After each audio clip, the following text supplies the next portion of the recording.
जैसे आप जहाँ सरिया लागू है वहाँ भी होते रहे। हाँ, That's it। आप बार बार कोई यही मैं इसलिए कह रहा हूँ क्योंकि आप इस्लाम से बात कर रही हैं, आप वहाँ पे नहीं, मैं सऊदी अरब की बात नहीं कर रही। देखिए आपसे यहाँ पर करना पड़ेगी मुझे जब इस्लामिक नैतिकता की बात हो रही है। ये पुरुषों से सबसे पहले ईश्वर एड्रेस करता है, उनको मुखातिब करके ईश्वर कहता है कि आप अपनी निगाहें नीची रखिए। एक शेर है वसीम बरेलवी का कि आपकी नज़रों का ही कुछ कसूर है, वरना ये फूल से चेहरे कहाँ नकाब मांगते हैं। कई महिलाएं आपने देखी होंगी जो कह रही हैं कि उनके साथ हलाला किया गया। देखिए मैं यहाँ टॉपिक हमारा आज मॉरलिटीज फ्रीडम है, वो भी मॉरलिटी से हाँ, मॉरलिटी से यहाँ तो हलाला कोई जैसी कोई चीज़ इस्लाम में नहीं है। ठीक है, आपको कई एक्सर्ट दे सकता हूँ जो ये हो रहा है। मैं इस्लाम की बात नहीं कर रहा हूँ। ये जब आप हलाला का जिक्र कर रहे हैं तो आप इस्लाम को ले रहे हैं, फिर आप बताइए है ना। और इस्लाम में हलाला है ही नहीं। कुरान पढ़िए, इसके लिए आपको कुरान पढ़ना पड़ेगा। तो आप साहबानो केस में जो भत्ता दिया गया था उससे आप कहती हैं वो भत्ता का कोई मैंने इतना बता दिया, मुझे शाहबानो केस से कोई लेना देना, मैं उसकी बात ही नहीं कर रही। मतलब अगर बच्चे का गुजारा भत्ता देगा हस्बैंड, लेकिन बीवी का नहीं है। भाई एक हिजाब को लेकर आपको प्रॉब्लम हो रहा है, क्या ये आज़ादी नहीं है? मेरी आज़ादी है, मैं कवर कर कहना चाहती हूँ। दूसरे की आज़ादी है कि वो नंगा घूमना चाहता है, तो वो उसकी आज़ादी है। साथियों नमस्कार। साथियों आप देख रहे हैं इंडस न्यूज़ टीवी, मैं हूँ संतोष शाक्य।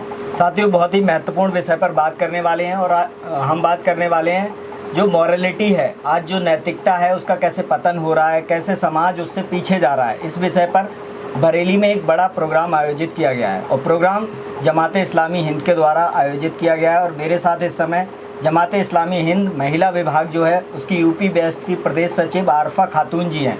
तो हम उनसे चर्चा करेंगे, इसी विषय पर हम उनसे चर्चा करेंगे कि आखिर क्या मकसद है इस प्रोग्राम का, क्यों ये प्रोग्राम किया जा रहा है, और भी कई विषय जो हैं महिलाओं को लेकर, महिला की आज़ादी को लेकर, महिलाओं की शिक्षा को लेकर मैं उनसे बातचीत करूंगा कि उनका क्या रुख है उन सभी मुद्दों पर। तो मैम आपका बहुत बहुत स्वागत है। तो सबसे पहले मैं आपसे यही जानना चाहूँगा, आप प्रदेश सचिव हैं जमाते इस्लामी जो महिला विंग है यूपी वेस्ट की, तो क्या मकसद है आपके इस प्रोग्राम का, जो अभी आप जागरूकता अभियान चला रहे हैं उसका क्या मकसद है? जी, हमारा ये जो जागरूकता अभियान चल रहा है जिसका टाइटल है नैतिकता स्वतंत्रता का आधार या मॉरलिटीज़ फ्रीडम, तो ये 1 सितंबर से 30 सितंबर तक चलाया जाने वाला एक राष्ट्रव्यापी अभियान है। और इसको चलते हुए अब आज 21 तारीख है, 21 दिन हो चुके हैं और ये पूरा राष्ट्रव्यापी अभियान है। इसको जमात इस्लामी हिंद जो हमारा नेशनल लेवल पर मरकज़ में वीमेन डिपार्टमेंट है, उसने बहुत सारी जो बुराइयां हैं जब उनका एनालिसिस किया तो उन्होंने सोचा कि हम इस पर एक पूरा कैंपेन चलाएंगे, वो भी 1 मंथ का। इससे पहले हमने जब भी चलाए हैं 1 वीक के चलाए हैं, लेकिन ये हमारा पूरा 1 महीने का कैंपेन है। और ऐसा नहीं कि ये कैंपेन सिर्फ 1 महीने का है, ये हमेशा करने वाला हमारा काम है। बस ये थोड़ा सा तेज़ी लाने के लिए है, बाकी तो ये काम हमेशा करने के काम है, बुराइयों को रोकना, अच्छाइयों को फैलाना। तो आप देखें समाज में इस समय कितनी सारी बुराइयां आप भी देखते होंगे। एक सबसे बड़ा लिव इन रिलेशनशिप का है जो मेट्रो सिटीज़ में तो है ही, लेकिन कल हम बैठे अपने घर पर एनालिसिस कर रहे थे तो पीलीभीत जैसे छोटे जो कस्बे टाइप से शहर हैं वहाँ भी हम इन प्रॉब्लम्स को देखते हैं। और हम ये एक बन तो सकते हैं कि कछुए की तरह हम ये सोचें कि हमारे आसपास ये नहीं है।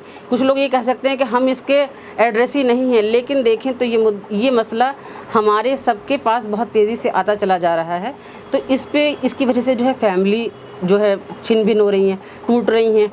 तो ये एक मसला है कि फैमिली का जो इंस्टीट्यूशन है वो ख़राब होने का डर है। दूसरे आप देखें कि समाज में अवसाद बहुत है, डिप्रेशन है, इसके अलावा नशा है और होमोसेक्सुअलिटी का एक मसला है। इसी तरीके से महिलाओं के ख़िलाफ़ आप देखें रेप केसेस, यानी कि उनका जो हैरेसमेंट है, सेक्सुअल हैरेसमेंट वो बहुत ज़्यादा है। जैसे और अभी आप देखें कोलकाता में जो रेप केस हुआ डॉक्टर बिटिया का, तो वो सब ने देखा कितना मतलब संवेदनशील लोग हैं वो जिन्होंने इसको किया। ऐसा नहीं है वहाँ एजुकेशन की कोई कमी थी, एजुकेशन तो वहाँ बहुत है, ये सब एजुकेटेड लोग हैं, आप सब लोग जानते हैं इस बात को।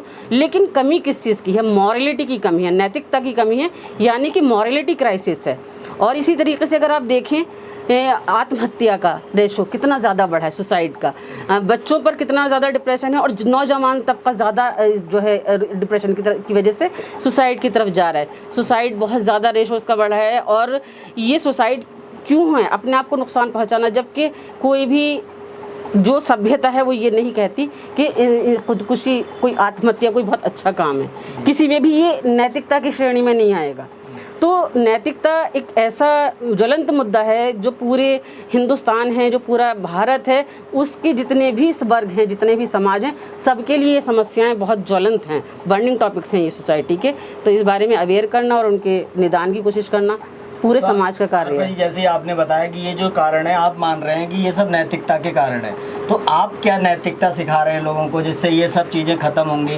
जैसे आपने कई सारे मुद्दे छुए, आपने कहा कि लिव इन रिलेशनशिप तो अब कानूनी हो गया है, तो ये तो कानून को चुनौती देने जैसा होगा। होमोसेक्सुअलिटी को भी कहीं ना कहीं तो कानूनी कर दिया यहाँ पर हम देखिए, यहाँ हम इस बात को ही कहेंगे कि ये अच्छा, ये आप कोई भी देखिए अगर इस बात को कहेगा ये नेचर के खिलाफ है। जो भी कोई भी किसी भी रिलीजन में बिना विवाह के साथ रहना नैतिकता की श्रेणी में नहीं आता। भले से कानून बन जाए तो हम गवर्नमेंट से भी ये आह्वान करते हैं कि इस तरह के कानून नहीं होना चाहिए। और अगर आप देखें जो इस तरह से पैदा होने वाले बच्चे हैं उनकी जिम्मेदारी लेने वाला कोई नहीं होगा समाज के अंदर। मतलब समाज कहाँ चला जाएगा? आप देखें पाश्चात्य संस्कृति को आप देख सकते हैं, अमेरिका को एक देख सकते हैं जहाँ पर वहाँ के राष्ट्रपति बिल क्लिंटन ने कहा था यहाँ पैदा होने वाला हर चौथे से पांचवा बच्चा नाजायज़ बच्चा है। तो क्या ऐसा समाज चाहते हैं? अगर लिव इन रिलेशन को गवर्नमेंट ने वो दे दे तो चुनौती क्या? हम उनसे डिमांड तो कर सकते हैं ना गवर्नमेंट से कि इस तरह के कानून। लिव इन में तो तय होता है ना बच्चा किसका है, ये तो बच्चा तय कानूनी अधिकार। सुप्रीम कोर्ट ने कमेंट किया था कि जो जिनका बच्चा पैदा होगा वो लिव इन तो उन्होंने इसके भी कानून बना दिया कि जो शादीशुदा है वो एक एक्स्ट्रा मैरिटल अफेयर में रह सकता है। मतलब एक्स्ट्रा मैरिटल अफेयर जायज़ कर दिया ना कानून बनाकर कि कोई भी मर्द किसी भी औरत से फिजिकल रिलेशन रख सकता है विदाउट एनी। नहीं बिल्कुल, कानून देख लीजिए आप उठाकर, कहाँ पर ऐसे कानून है। महिलाओं के लिए है लेकिन पुरुषों के लिए नहीं है। पर पुरुषों क्यों? पुरुष नहीं रह सकता जब तक उसका तलाक नहीं हुआ है, लेकिन महिला को चुनने की स्वतंत्रता है। कहीं चुनने की स्वतंत्रता है तो बट एक के साथ रहते हुए दूसरे के साथ की आज़ादी तो दी है ना। मैं दूसरी बात कर रहा था, जैसे LGBTQ की आप बात कर रही थी, होमोसेक्सुअल तो आज हम उनके अधिकारों की बात चल रही है। तो अगर हम ये देखिए होमोसेक्सुअलिटी तो कोई मसला है ही नहीं, ये तो एक साइकोलॉजिकल डिसऑर्डर है। इस कुछ समय पहले इस पर वो नहीं होता था, आज के टाइम इस इनके राइट्स की बात की जाती है। तो अगर इनके राइट्स की बात हो रही है तो आप लोगों को उनके राइट्स से क्यों दिक्कत है? अगर नहीं, हमें उनके राइट्स से दिक्कत, देखिए ये तो एक ऐसा मसला है कि मतलब जिसे कहना चाहिए ये इतना बड़ा अपराध है। अगर आप देखें देखिए जब मर्द से शादी करेगा, शादी की बात तो छोड़िए, फिजिकल रिलेशन बनाएगा, एक लड़के से फिजिकल रिलेशन बनाता है तो क्या उसका रिजल्ट है कि वो अपराध है? बिल्कुल क्यों है?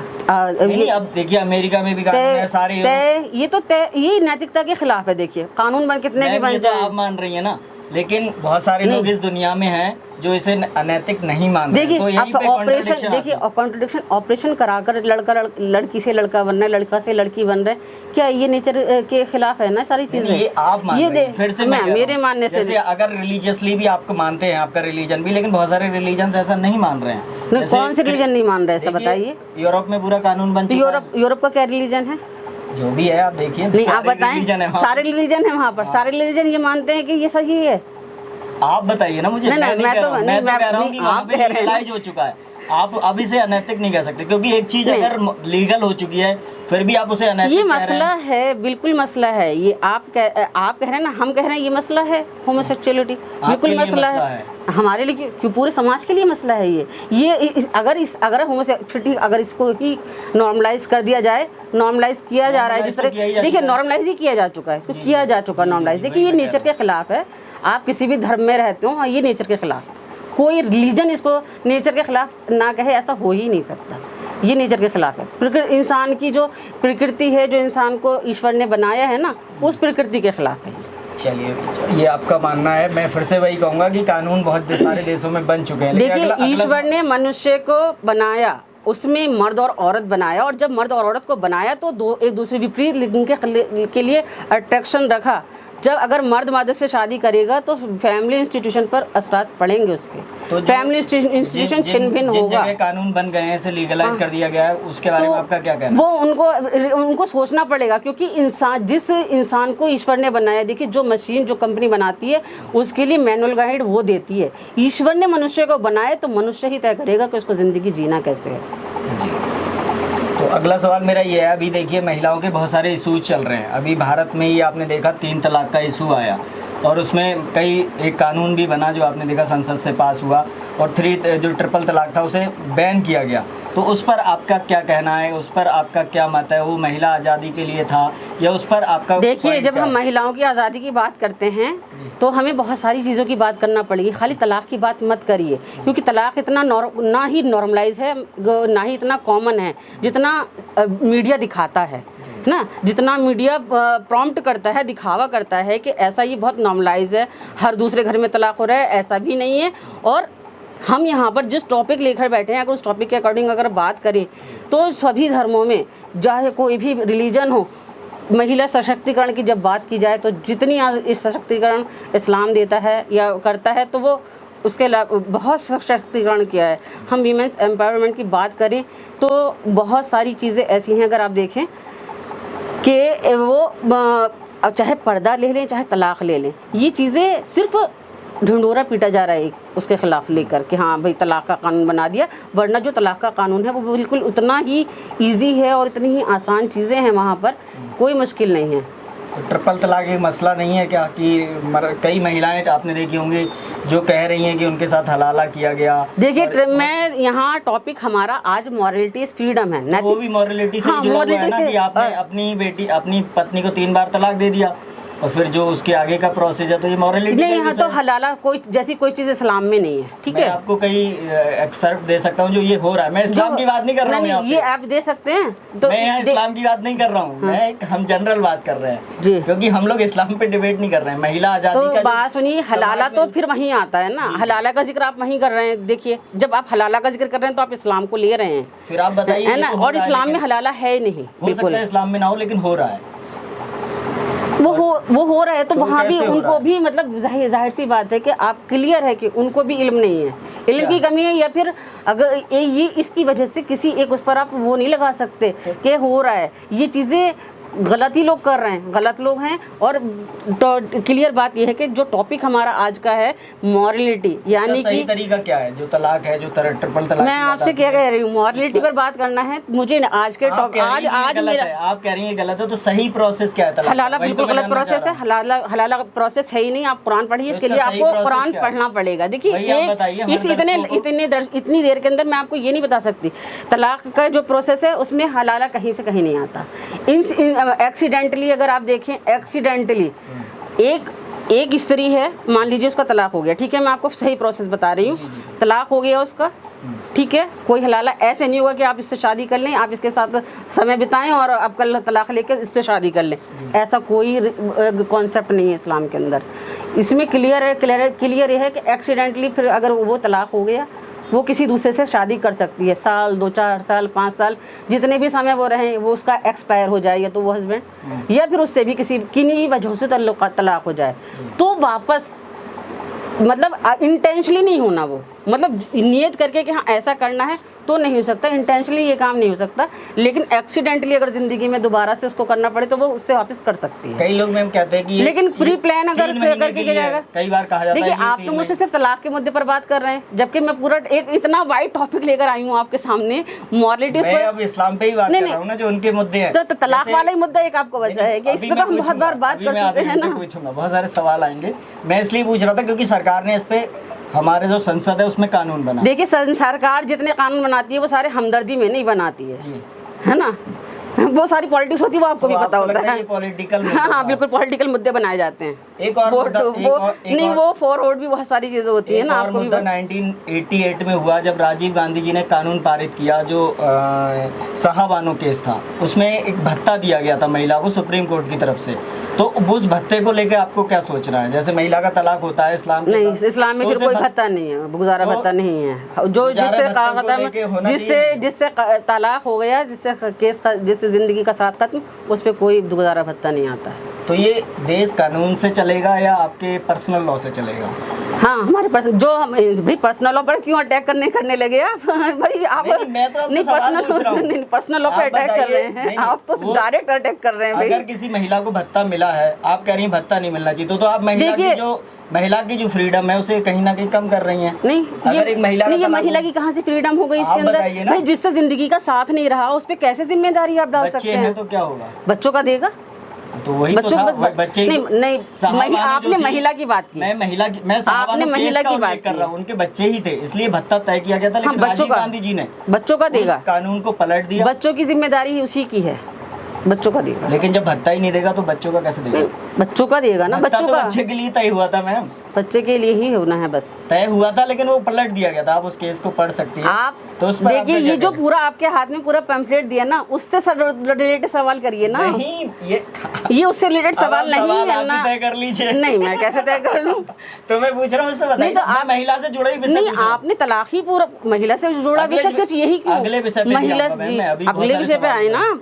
तो आप शाहबानो केस में जो भत्ता दिया गया था उससे आप कहती हैं वो भत्ता का कोई उल्लेख मैंने नहीं इतना है। बता दिया, मुझे शाहबानो केस से कोई लेना देना, भत्ते का कोई मैं उल्लेख उसकी नहीं बात है। ही नहीं कर रही। अगर मैं तलाक हो आपको जाता बता रही हूँ ना, महिला तलाक हो गया तो इस्लाम में भत्ते का मतलब कोई अगर नहीं। बच्चे का गुजारा भत्ता देगा हस्बैंड, लेकिन बीवी का नहीं है उसमें, तलाक बच्चे के अगर हो लिए गया है तो। भत्ता ही बच्चे के लिए ही होता है। हाँ, तो बस बच्चे का देगा, बच्चे के लिए बच्चे होगा। के की का जो गुजर बसर हो सके उतना, पढ़ाई लिखाई उसका, जो भी उसका खाना पीना और ये सब लेकिन करना महिला होगा। के लिए कोई नहीं। देखिए, ऐसा नहीं है कि सिर्फ इस्लाम में हो रहा है, सब जगह हो रहा है। आप उठाकर देखिए, ऐसे ऐसे केसेस आपको मिलेंगे कि आप अपने कहीं पे वो नहीं उठा पाएंगे, जवाब नहीं मिलेगा आपको उन सवालों का। नैतिकता की बात कर हाँ, रहा हूँ। नैतिकता की बात कर रहे हैं, तो अभी- सिर्फ एक ही इसको लेकर क्यों कर रहे हैं आप, ये एक-एक बताइए चीज़ ना। की नैतिकता महत्वपूर्ण होती है मैम। अगला सवाल, चलिए अगला मैं लेता हूँ। अगला सवाल ये आ रहा है कि बहुत सारे देश हैं जैसे जहाँ पर इस समय जैसे एक कानून अफगानिस्तान में पारित हुआ है, बाइस एंड बर्चू, जिसमें शरिया के आधार पे उन्होंने महिलाओं की शिक्षा पे भी प्रतिबंधित कर दिया है। और एक और चीज़ उन्होंने की है जिसमें कहाँ पर हुआ? अफगानिस्तान में, अफगानिस्तान अभी में। तालिबान सरकार ने किया है। तो अगर हम शरिया को ही एक्सटेंड करना चाहते हैं तो वो कल अफगानिस्तान के स्तर पे जाएगी। तो इस पर आपका क्या कहना है? देखिए, महिलाओं के लिए जो मुझे अफगानिस्तान का नहीं पता, मुझे इस्लाम का पता है। इस्लाम में इस्लाम में क्या महिलाओं है? पर महिलाओं की एजुकेशन पे शिक्षा कोई शिक्षा पर बैन नहीं है। तो जो अफगानिस्तान में हो रहा है उसका क्या कहेंगे? मैं अफगानिस्तान के मुद्दे शिक्षा पर बात पे करने ही प्रतिबंध नहीं कर आई। दिया, अगर शिक्षा पे प्रतिबंध कर दिया गया तो आप उस पर क्या कहेंगे? नहीं, शिक्षा पर वहाँ की शिक्षा पर प्रतिबंध कर देना, वो वहाँ की गवर्नमेंट से पूछिए ना। मैं वहाँ की गवर्नमेंट थोड़ी ना चला रही हूँ। इस्लाम का हवाला देके नहीं, किया गया है। इस्लाम- तो आपका क्या मतलब? नहीं, मैं इस्लाम का हवाला देकर आपको बता रही हूँ कि महिलाओं पर कहीं कोई एजुकेशन अचीव करने पर कोई बैन नहीं है। वो हर तरह की एजुकेशन वो कर सकती है, प्राप्त कर सकती है, किसी भी तरह की हो चाहे। एक और चीज़ वहाँ पर की गई है कि महिला जो है वो कहीं ना कहीं कस्टडी में रहेगी, या तो अपने बेटे के या पति के। तो इस पर आपका क्या कहना है? कहाँ नहीं, किसको कौन से उसमें नहीं कस्टडी में, बताइए आप अपना बताइए ना, कहाँ नहीं ना। अब मैं मतलब कहाँ नहीं यहाँ रहना पर महिला को आपके बारे में कस्टडी बात में। करना बैठा हूँ। जी, तो महिला का क्या, महिला स्वतंत्र रूप से अपना जीवन जी सकती है या नहीं? वो कह रहे हैं कि अगर वो बाहर भी जाएगी तो किसी पुरुष के साथ ही जाएगी, अकेले वो अपने निर्णय नहीं ले सकती, अकेले पढ़ने नहीं जा सकती। इस तरह का वहाँ पर कानून पारित हुआ है। नहीं, देखिए, आप अफगानिस्तान के कानून की बात मैं कर ही अफगानिस्तान की बात नहीं कर रहा हूँ नहीं, मैं। अफगानिस्तान की सरकार थोड़ी ना चला रही हूँ मैं, या मैं अफगानिस्तान के मिनिस्ट्री में तो नहीं हूँ। इस पर नहीं, आपका तो क्या इस्लाम कहना है? क्या इसमें ये है कि बिल्कुल भी प्राप्त कर सकती है। तो मैंने एक बात कह दी, वो प्राप्त कर सकती है, तो बस उतना। शिक्षा प्राप्त कर सकती है। अब दूसरा ये तो सवाल फिर था इसके कि बाद ये की जो बात है ना। कस्टोडियन वाली बात है, इस पर आपका क्या कहना है कि वो खुद अपने निर्णय ले सकती है या नहीं, या कोई ना कोई कस्टोडियन ही जाएगा उसके साथ? कहाँ, स्कूल जाए या कहीं भी वो महिला बाहर जाएगी तब? कितनी जगह पर ऐसा है कि स्कूल में कोई ना कोई लेकर ही जा रहे हैं। जहाँ स्कूल कॉलेज से जाती हैं इस पर लड़कियाँ, आपका क्या पढ़ती मत हैं, जा सकती हैं लड़कियाँ, पढ़ सकती हैं। जा सकती हैं। हाँ बिल्कुल, मैं आई हूँ नहीं यहाँ पर, आप बताइए किसको लेकर आई हूँ, ये बताइए। इंडिया में तो जा सकते हैं। अब ये अगला सवाल मेरा यही था कि भारत में देश जो है संविधान से चलता है, और हम लोग संविधान में, जैसे मैं बार बार उल्लेख कर रहा था कि संविधान में बहुत सारे ऐसे राइट्स दिए गए हैं जिनके आप खिलाफ हैं। तो अब यहाँ पर जो आपका कंट्राडिक्शन है संविधान के साथ, उस पर आप खिलाफ कह रहे हैं, मैं कह रही हूँ वो कानून इंसान के बनाए हुए कानून पर रीथिंक किया जा सारे सकता है। कानून इंसान ने ही बनाए हैं। नहीं, कौन सा इंसान ने नहीं बनाया? आप बताएं। सारे कानून इंसान के बनाए हुए रिविजिट किए जा सकते हैं, रीथिंक किए जा सकते हैं। ईश्वर ने जो कानून बनाए हैं उसको पढ़ने के लिए आपको कुरान का अध्ययन करना होगा। ये तो आपका पर्सनल व्यू है, उस पर मैं चर्चा। देश संविधान से चलेगा या हम शरिया से चलाएंगे? महिला के अधिकार भारत में किससे तय होंगे? जैसे आपने कहा कि LGBTQ के अधिकार नहीं होने चाहिए, LGBTQ के अधिकार न होने की संविधान के खिलाफ है। भाई, LGBTQ एक प्रॉब्लम बताइए, ये प्रॉब्लम है। मैंने अधिकारों की बात ही नहीं की है, ठीक है?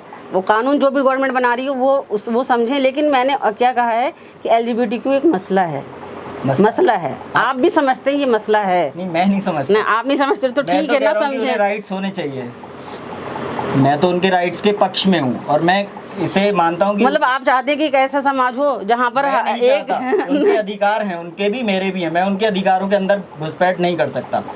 ना आप कर सकते हैं। अब मैं वही आपसे सवाल पूछ रहा हूँ कि देश में जो संवैधानिक दायरे तय हैं, क्या हम उसमें दूसरे के अधिकारों में दखल दे सकते हैं? दूसरों के अधिकारों में दखल देने की यहाँ बात ही नहीं हो रही, यहाँ प्रॉब्लम्स की बात हो रही है। जो प्रॉब्लम्स हैं, उनके जो नताइज हैं, जो उनके परिणाम हैं, अगर उनके परिणामों पर चिंतन किया जाए तो सब जागरूक हो सकते हैं और एक पूरी आवाज़ को लेकर उठ सकते हैं कि ये समस्याएं ऐसे ऐसे हैं और इनका जो है ये निवारण होना चाहिए। लोगों तक पहुंचना, लोगों तक को जाकर ये बताना कि ये समस्या है।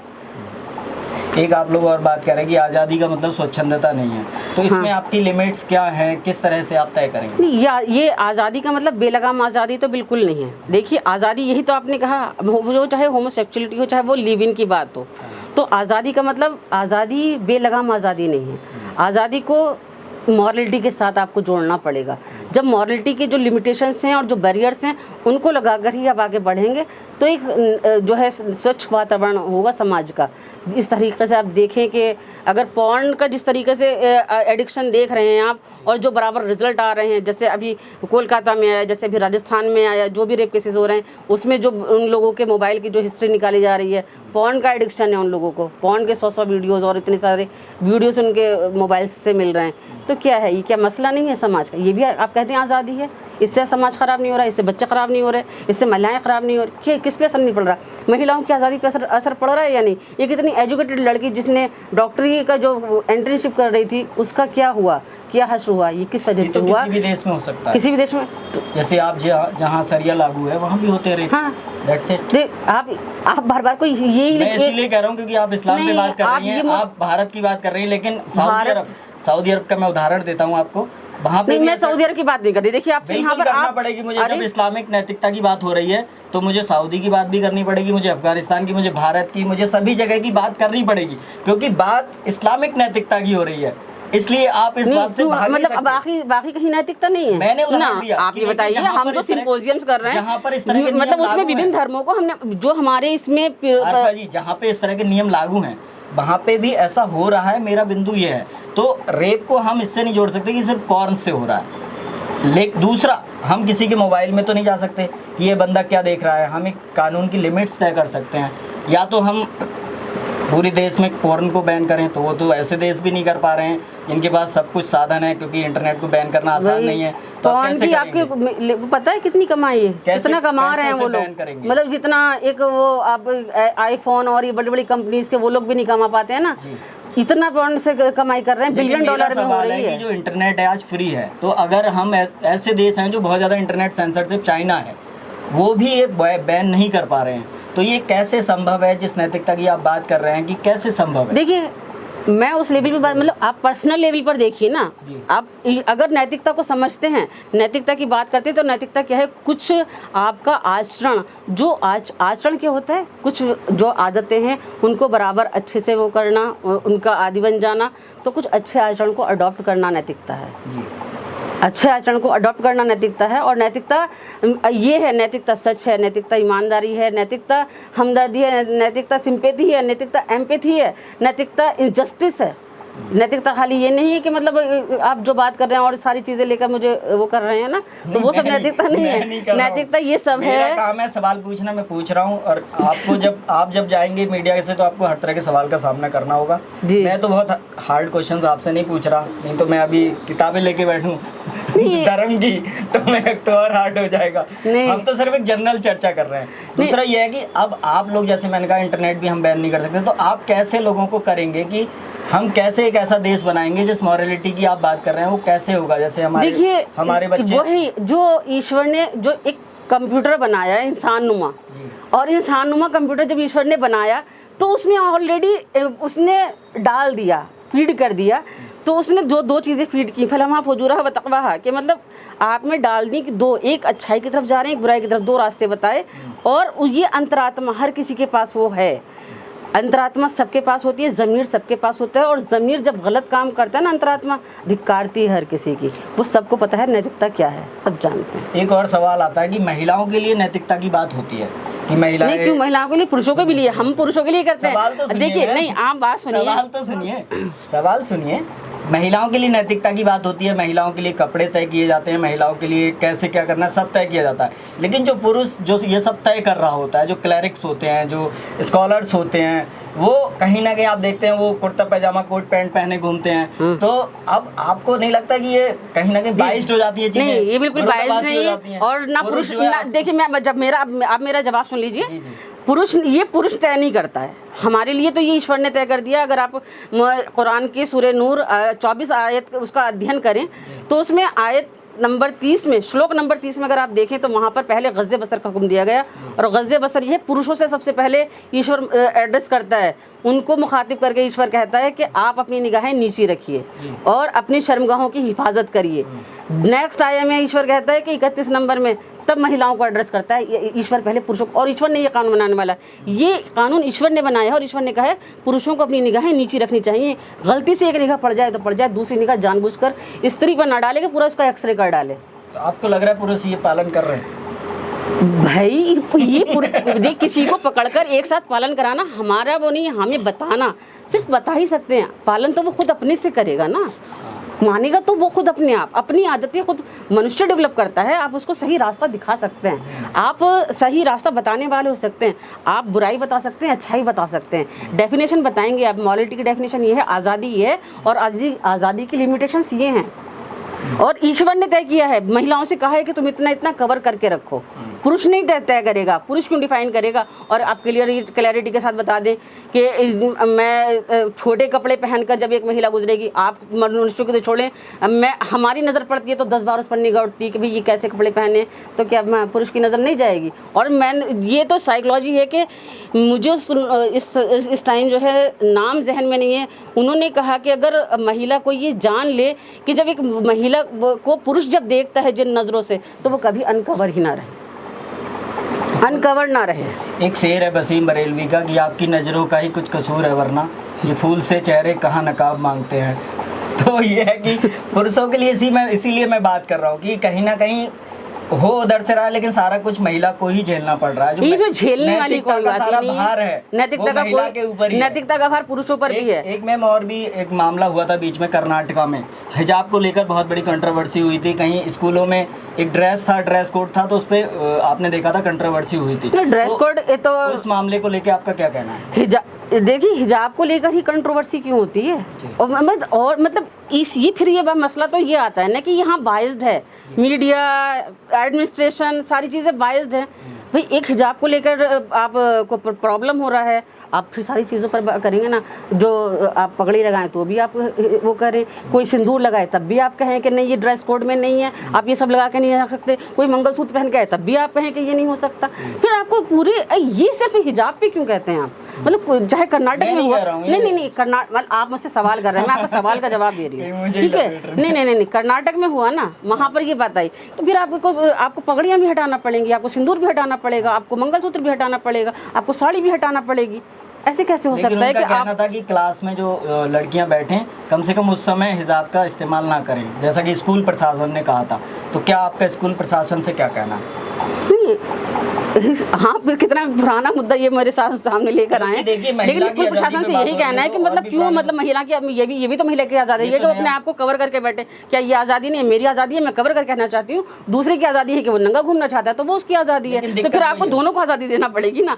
आप जो पॉर्न है उसकी आज़ादी दे रहे हैं, जो होमोसेक्सुअल है उनको आज़ादी दे रहे हैं, लेकिन जो हिजाब कर रहा है उसको आज़ादी नहीं दे रहे हैं। दिक्कत वही है कि आपने अभी जो होमोसेक्सुअल थे उनकी आज़ादी छीनने की बात करी। नहीं, आज़ादी छीनने देर पहले नहीं, आज़ादी छीनने की बात कंट्रोवर्शियल हो गई ना आपकी बात।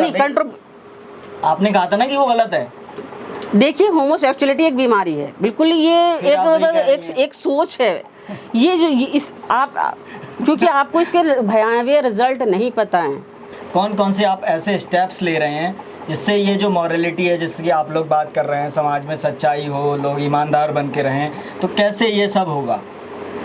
देखिए, अवेयर करेंगे लोगों को, जाकर बस बताएंगे, लोगों को बुलाकर बताएंगे, कहीं जाकर बताएंगे कि ये जिस तरह के ये आपको फोल्डर्स दिए ये डिस्ट्रीब्यूट करेंगे। स्कूल कॉलेजेस में जाएंगे, बच्चों को बताएंगे कि इस तरीके से जो है अगर एक लड़का और एक लड़की का जो बिना विवाह के जो है, या बिना निकाह के या बिना शादी के अगर कोई भी रिलेशन रहता है तो वो गलत है। उससे समाज ख़राब हो रहा है। ये सारी चीज़ें बच्चों को अवेयर करने के लिए हैं, बड़ों को भी बताना है। और इसी तरीके से समाज के विभिन्न वर्गों को, जो भी एक असरकारी तबका है, वहाँ तक हम लोगों को पहुँचना है। जो एजुकेशनिस्ट हैं, काउंसलर्स हैं, एडवोकेट्स हैं, इसी तरीके से और बहुत सारे लोग हो सकते हैं। देखिए, हमने बहुत मुख्तलिफ़ तरह के प्रोग्राम किए हैं इसको लेकर, कैंपेन को लेकर। हमारे सिम्पोजियम्स भी होने हैं। कल हमारे यहाँ सिम्पोजियम है, कल बदायूं में एक सिम्पोजियम है, कल हमारे यहाँ पीलीभीत में एक सिम्पोजियम है, जिसमें हमने विभिन्न धर्मों के लोगों को बुलाया है। और उनके धर्म से जो नैतिकता की जो बात है, वो अपने अपने विचार रखेंगे, हम अपने विचार रखेंगे। तो सभी जो धर्म मिलकर जो समाज के लिए जो एक नैतिकता है, हर एक ये मानता है कि एक नैतिकता का एक दायरा है। तो उसको आम करना, लोगों तक पहुंचाना और लोगों को अवेयर करना, यही हमारे इस कैंपेन के ज़रिए से किया जाएगा। कि ये जो समाज में असरात पड़ रहे हैं, आत्महत्या हमारे बच्चे कर रहे हैं, उन पर एक डिप्रेशन है, अवसाद की स्थिति है, तो डिप्रेशन में ना जाएं। क्योंकि वो साफ ये भी हर उसका नैतिकता की ही पार्ट है कि आत्महत्या भी कोई जो है जस्ट नहीं है, ये भी न्यायोचित नहीं है कि अपने आप को खुद से मार लेना। इंसान किसी भी परिस्थितिवश अगर ऐसा करता है तो वो भी जस्ट नहीं हो सकता। एक और सवाल है कि भारत में अभी शिक्षा दी जा रही है, तो उस शिक्षा में आप कितने उससे सहमत हैं, या उसमें भी आप कोई सुधार चाहते हैं? देखिए, शिक्षा में नैतिक शिक्षा का वो होना चाहिए, मॉरल एजुकेशंस पर जो है फोकस होना चाहिए। कहीं ना कहीं एजुकेशन तो बहुत है, नॉलेज एक्सप्लोजन का दौर है, तो नॉलेज भी बहुत है, लेकिन मॉरल एजुकेशंस नहीं है। आप अब जितने भी ये रेप केसेस हैं, इसमें देखें क्या पढ़ा लिखा वर्ग नहीं है। अभी ही एक वीडियो वायरल हुआ जहाँ से मंत्री का काफिला गुजरता है, उस पर फुटपाथ पर रहने वाली एक महिला का रेप किया जाता है और वो वीडियो वायरल कर दिया जाता है। आप सब लोगों ने भी देखा होगा। तो कहाँ गया संवेदनशीलता कहाँ गई? इतना संवेदनहीन कैसे हो सकता है मनुष्य? ये देखने वाली बात है। जो इंसानियत की भी बात करते हैं तो वही लोग बात करें, ह्यूमैनिटी की बात करने वाले ही इन चीज़ों को देखें कि कहाँ गई संवेदनशीलता, कि इतना संवेदनहीन हो गए हम लोग कि उसको अपराध को रोकने के बजाय उसका बनाकर वीडियो वायरल कर रहे हैं। एक चीज़ और है, आप लोगों ने लिख रखा है कि यूरोपीय सभ्यता जो है उससे कहीं ना कहीं पश्चिमी सभ्यता में लोग जाकर बिगड़ रहे हैं। तो पश्चिमी सभ्यता, लेकिन देखिए वहाँ विकास भी बहुत तेजी से हुआ है। और वो आप देखें, पता नहीं वो अवसाद की स्थिति में भी उतना तेजी से हैं। आपको ये आंकड़े भी मिल जाएंगे। वो इतने मजबूत हो चुके हैं आज, कहीं ना कहीं उन्होंने विज्ञान की तरफ रुख किया है, कहीं ना कहीं वो आगे बढ़े। लेकिन हम लोग जो हैं, भारतीय लोग जो हैं, कहीं धर्म के आधार पर रूढ़िवादी होते जा रहे हैं, हम पिछड़ते भी जा रहे हैं। देखिए, तो विज्ञान के साथ हम कैसे सामंजस्य बनाएं इन सब चीज़ों का? विज्ञान के साथ सामंजस्य इन चीज़ों को बनाने की जरूरत ही नहीं। आपने जो बात कही कि वो उन्होंने विकास किया, उनका विकास देख लें पहले आप क्या हुआ। आज वहाँ की औरत से पूछें या वहाँ के लोगों से भी तो पूछें, एक सर्वे आप करें और वहाँ की रिपोर्ट्स भी तो देखें कि वो लोग कितने अवसाद की स्थिति में हैं। और वो लोग कहते हैं कि परिवारों का टूट जाना, मतलब ये हमारा परिवार टूट चुके और हम छिन्न भिन्न हो चुके, अब हमारी बारी है। हम लोग कह रहे हैं। डाटा है आपके पास? कोई ऐसी रिपोर्ट है जो जिसके आधार पे आप कह रहे हैं? डेटाज हैं, डेटाज हम आपको दे देंगे। क्योंकि कहीं ना कहीं पश्चिमी सभ्यता को बदनाम भी किया जाता है, ये सब है कि हर दूसरा भारतीय जो धर्म का प्रचारक है, बाबा है, गुरु है, वो प्रचार कर रहे हैं कि पश्चिमी सभ्यता गलत है, उसके खिलाफ एक माहौल बनाया जाए। नहीं, एक बात है, ये ओल्ड एज होम और ये सारी ये कहाँ से आए? तो भारत में भी है। कहाँ से आया ये? पहले क्या मतलब माता पिता को क्या इतना बोझ समझा जाता था क्या किसी भी हिंदुस्तानी सभ्यता में? बताइए, पाश्चात्य सभ्यता से ही होती हुई चीजें यहाँ पर आई हैं। इस पर भी आप लोग काम कर रहे हैं? बिल्कुल बिल्कुल बिल्कुल बिल्कुल सारी चीज़ों पर काम कर रहे हैं अल्हम्दुलिल्लाह जी। इस पे क्या है आपका? नहीं, आपका क्या है? आप कह रहे हैं ना कि आप तो ये कह रहे हैं कि हम मतलब उनकी बुराई वो कर रहे हैं, बदनाम कर रहे हैं पाश्चात्य सभ्यता को। तो ये क्या पाश्चात्य सभ्यता से नहीं है? जब तक आपके पास आंकड़े नहीं है तो किसी के खिलाफ आरोप लगाना एक तरह से। आंकड़े अब यहाँ आंकड़े भी आपको दे दिए जाएंगे, ऐसा थोड़ी, आंकड़ों की भी सारी चीजें हैं जी। तो अभी आप अगर साइकोलॉजिस्ट के सर्वे देखें तो आपको ये सारी चीजें मिल जाएंगी। अभी ही गूगल पर आप डालकर देख लीजिए। आपके पास होने चाहिए जब आप ये बात कहें तब। दूसरा, मैं अपना अंतिम क्वेश्चन करना चाहूँगा, आप लोगों से क्या कहना चाहेंगे जो हमारे व्यूअर्स हैं, जो इस वीडियो को देखेंगे, बहुत सारे लोगों तक वीडियो पहुँचेगा, तो उनसे आप क्या अपील करना चाहेंगे? नहीं, आप ये आप डाटास की बात कर रहे हैं, आंकड़ों की बात कर रहे हैं, तो आंकड़े तो ये भी हैं कि यहाँ जो है हर 10 में से एक कत्ल जो है सिर्फ इसीलिए हो जाता है कि एक महिला का एक पुरुष से या एक लड़के का एक लड़की से गलत रिलेशन में ये होते हैं हत्याएं इस तरह की। पास तो ऐसा कोई डाटा नहीं है। आपके पास ऐसा कोई डाटा नहीं है? करा दीजिएगा बाद में, कोई दिक्कत नहीं है, हम उसका उल्लेख कर देंगे उसमें। तो मैं लास्टली सवाल यही पूछ रहा था कि क्या अपील आप लोगों से करना चाहेंगे जो इस वीडियो को देखेंगे, बहुत सारे हमारे व्यूअर्स हैं, उनसे क्या अपील करना चाहेंगे? हम उन व्यूवर से यही अपील करना चाहते हैं कि ये जो कैंपेन है नैतिकता स्वतंत्रता का आधार, मॉरलिटी इज़ फ्रीडम और अखलाकी मुहसिन आज़ादी के ज़ामिन, इस कैंपेन में जो एक मन से लेकर चलाई गई है, इसमें हमारा साथ दें और ज़्यादा से ज़्यादा लोगों को अवेयर करें कि जाकर हम अपने समाज को एक उन्नत समाज बनाएंगे, हम एक जो है सभ्य समाज बनाएंगे। जो हमारी संस्कृति है, कहीं ना कहीं हिंदुस्तान की जो भारत की सभ्यता और संस्कृति है, उसको भी उन्नत करेंगे और इस देश के विकास के लिए भी कार्य करेंगे। और जब हमारे समाज के छोटा वर्ग यानी कि छोटी इकाई परिवार मजबूत होगा, और परिवार मजबूत तभी होगा जितनी भी बुराइयां को हमने यहाँ जिक्र किया उनको दूर करने की हम कोशिशें करेंगे।